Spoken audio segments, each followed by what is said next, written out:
Papunta ako ng North Caloocan para dalhin tong mga item na to. Grind ride muna tayo mga idol. 3 lugar din sa Caloocan ang pagdadalahan ko nito. Pero kailangan makauwi agad ako ng before 12 kasi ihatid ko pa yung mga bata sa school.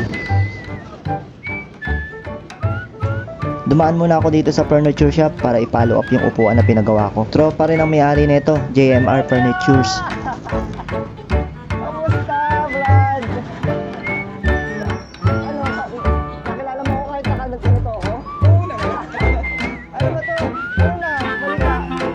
Kamarin lang. Nag-vlog ka! Oo, naka-vlog ka ngayon. Shout out, JMR. Nandito na nga pala tayo sa masaya at magulong bike lanes sa Quirino Highway. Bakbaka na naman to. Dahil sa kipot ng daan dito, hindi natin maiiwasang bumangketa. Dahil pag inantay mo yung traffic na yan, para kang binilad na daing.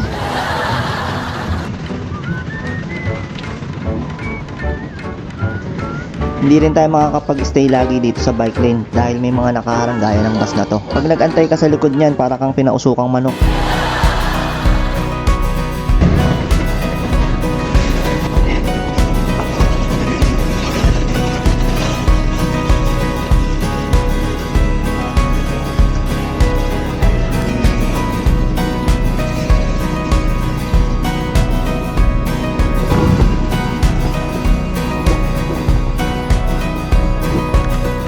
Nandito na ako sa Orduha. Ito ang first stop ko. Knock knock, tita. Class.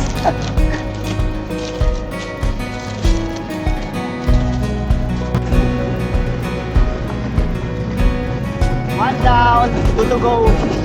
May dalawa pa nagdadaanan guys. Pa tayo ng Palmera, Camarin, tapos City Hall ng North Caloocan.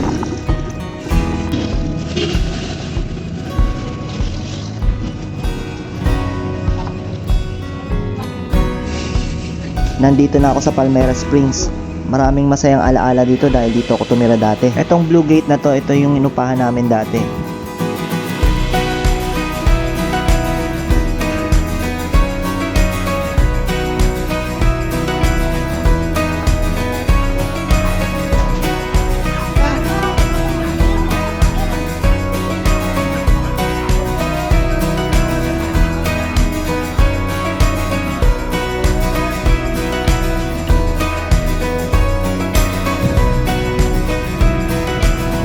All goods na yung pangalawang stop natin. Papunta naman ako ng City Hall ng North Caloocan.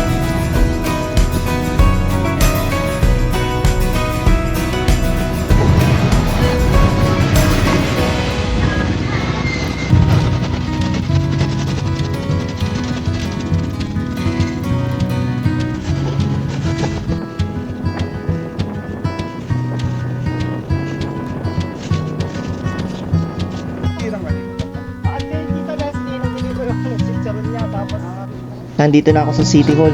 Nandito na rin yung ka-meet up natin tropa. Ito na yung last stop natin. Maghahanap na lang ako ng makakainan for breakfast. Hanggang dito na lang ulit guys. Maraming salamat sa panonood and ride safe lagi.